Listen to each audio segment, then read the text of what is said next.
Hello, everyone. I'm Professor Ruberval Maciel from the State University of Mato Grosso do Sul. Um saludo a todos. I'd like to thank Professor Valentina for her kind invitation. Parexepá, Raihu, Paraguay. My presentation is about translanguaging. Translanguaging as a decolonial practice in language studies. So for this presentation, I'll divide it into four main parts. Firstly, I'll mention what I mean by translanguaging as decolonizing practice. Secondly, I'll move on multilingual turn movement. After that, I'll discuss about translanguage theory and practice. And finally, I'll focus on how I have resignified this concept for my local context, and particularly, I will strongly emphasize my interest to promote dialogues with Paraguayan applied linguists. I'd like to start by situating what I mean by decolonizing. This concept has been approached from many areas.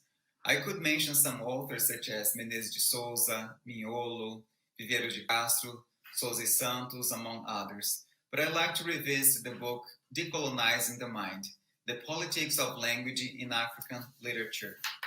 So I like this quote here. So the author mentions, the choice of language and the use to which language is put is central to people's definitions of themselves in relation to their natural and social environment, indeed in relation to the entire universe.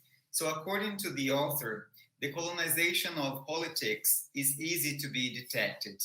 The colonization of economy is easy to be detected. It defines knowledges, administration, economic exchanges, legal practices, and so on. The one of the mind is sometimes harder to be detected and eradicated. In this regard, language is very important. Now I'd like to move on to Professor Ophelia Garcia, who has contributed a lot to this discussion here. So as Ophelia Garcia reminds us, language is a tool of domination, conquest, and colonization throughout history. She calls attention to the limitation of the name of named languages as autonomous entities. The idea of languages as autonomous whole, where one could add to another whole, is problematic. On the other hand, if you think of language as complex, dynamic practices in which speakers engage to make meanings, named languages would reduce their power. So in this regard, when language is considered autonomous related to nation states, some labels such as the ones you can see here, foreign, second, heritage, first, emerge. Some language related to nation states imply that language can be added as separate wholes without taking into account that multilingual speakers' repertoires are much more complex. So it is important to understand that these three words here, subtractive, additive, and dynamic bilingualism, have different political and ideological and also epistemologies. So again, quoting Garcia, translanguage is based on the idea that bilingual are not two monolinguals in one. So it is worth a reminder that monolingual orientation and named languages have also been constructed by the process of standardization that leaves out practice of minoritized populations. As Garcia points out, there is an epistemological difference between theoretical position on language contact and their ideas about borrowing, code switching, language interference, etc., and the concept of translanguaging. Language contact studies start with named languages as categories, and then look at across these named languages categories.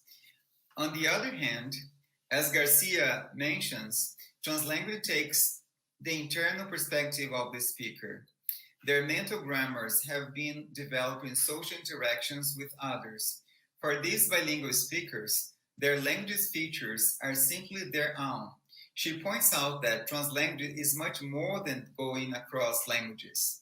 It is going beyond named language and taking the internal view of the speaker's language use. So this invites us to think about the prefix trans. So the multilingual term is believed to have started an important movement towards a paradigm shift in applied linguistics. This brings me to the idea of trans. Such a transformative movement has presented us with critique of monoglossic, structural, and rationalist concepts that have commonly guided language theories and pedagogical practices for so many years. As an alternative to hegemonic language ideologies, other proposals such as translanguage studies have considered the expansion of linguistic and educational policies and practices, which could potentially challenge authoritative discourses and normative epistemologies. Such an approach can likewise contribute to question oppressive, monoglossic, monolithic views of language and culture in many different fields of knowledge besides language education. In this regard, language educations are invited to decolonize their minds in relation to traditional views of language and practices, to reconsider other theories for second language acquisition, to rethink learning beliefs oriented by second language acquisition, such as the ones you see here, English only, Spanish only, communicative competence, and so on. So what I'm trying to say is that going back to Garcia's metaphoric expression, we can look through other lenses. In one recent interview with Professor Suresh Kanagaraja with my colleague Claudio Yusdorf Rocha, I asked him, what is the impact of translanguage theory in applied linguistics and language education? And he replied, I think there is a very slow beginning in this sense, that the dominant approach needs to be first questioned. It takes a lot of effort to rethink a lot of old practices. So in some senses, there is still some resistance to translingualism. But the good thing is, it is starting. I see more and more, a lot of teachers are thinking about it. They are trying to make space for translanguaging. Everything different is difficult and slow. In the beginning, you may have to rethink a lot of old practices, and you have to imagine, for example, new possibilities. But after a while, it might become fairly common. So this was published in one of the Brazilian journals called Revista X from the Federal University of Paraná.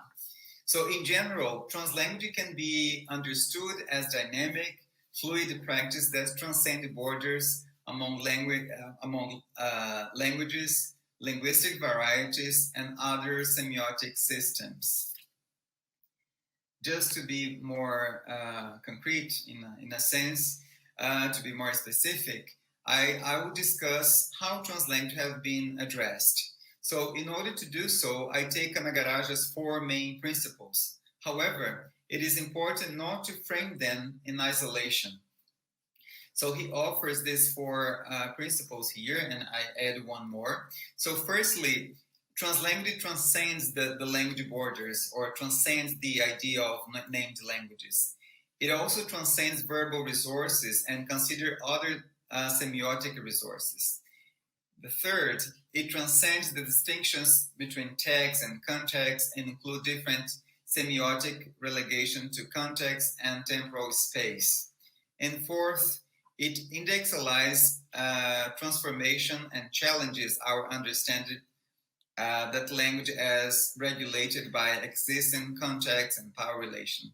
And one more that I'm particularly interested with my colleague Claudia to include other elements into this talk here. So the idea that the incorporation of other elements such as meaning, feelings, affect, assemblage, this is very much a dialogue with philosophy, for example, especially Deleuze-Guattari and some others. Now to go to something more practical, I will show how we have reframed this in our context in Brazil. So this here, as far as the first notion is concerned, that is to transcend language borders and autonomous languages, this is an interaction between Bolivian students and a teacher in a Brazilian school in Brazil.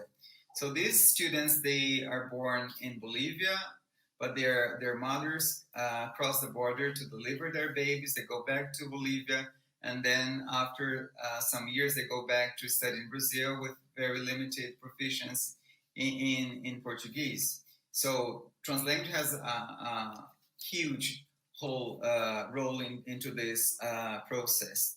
So as you can see here, so the teacher is translanguaging with the students. So in this sense, translanguaging can help to maximize students' and teachers' linguistic resources in the process of mitigating problems of knowledge construction. This is something from Ofelia Garcia, 2014. And again, in this other interaction here, similarly, in this other interaction, Translanguaging empowers both teachers and students and transform powers relations and focuses on teacher and learning processes, enhancing their experience and meaning making. Translanguaging has to do with the development of metacognitive and metalinguistic awareness and the promotion of flexible instructional arrangements that leverage all features of the language repertoires of bilingual students. I'm sure that very similar context here in the border of Brazil and Paraguay. And in this other context, we see the same picture in these two slides. On your right-hand side, you have the Pepsi and the other as well. But it's not just the picture itself, to understand this as the trend, the movement is fluid. So in the social semiotic approach, so in the first one, in Portuguese, we said, desejamos a você Halloween aterrorizante. In the second one, todo mundo sonha ser grande herói. So in a social semiotic approach, language is central to other modes that sign makers can choose for meaning making and social identification. So in this sense, translanguaging for us include all meaning makes and modes. In other words, the focus can be broader. So we can include the need to transcend verbal resources in order to involve other semiotic resources and modality in the meaning-making process.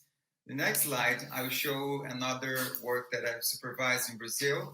They are undergraduate students. They were addressing issues of hip-hop, and we were trying to address hip-hop as a complex way of considering translanguage here, so transgressing cultural borders as well. So we are talking about, much more than just language.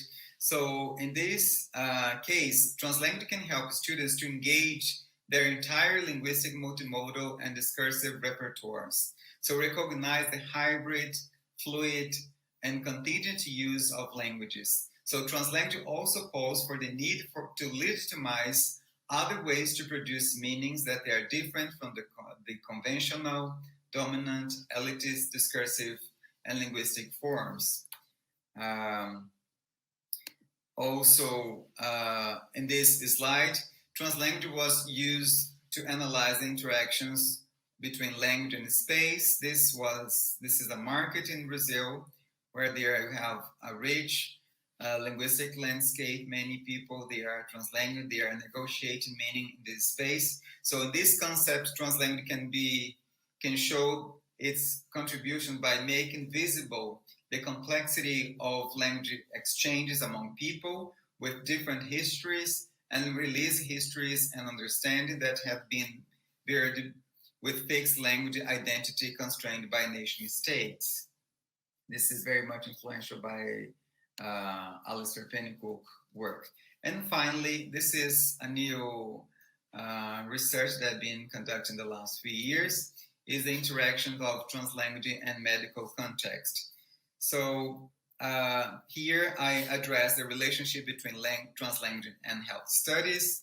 So this study tried to transcend the notion of text, context, this distinction of text and context, and highlighted how a wide range of other semiotic features previously relegated to time, space, and context plays a crucial role as far as communication is concerned.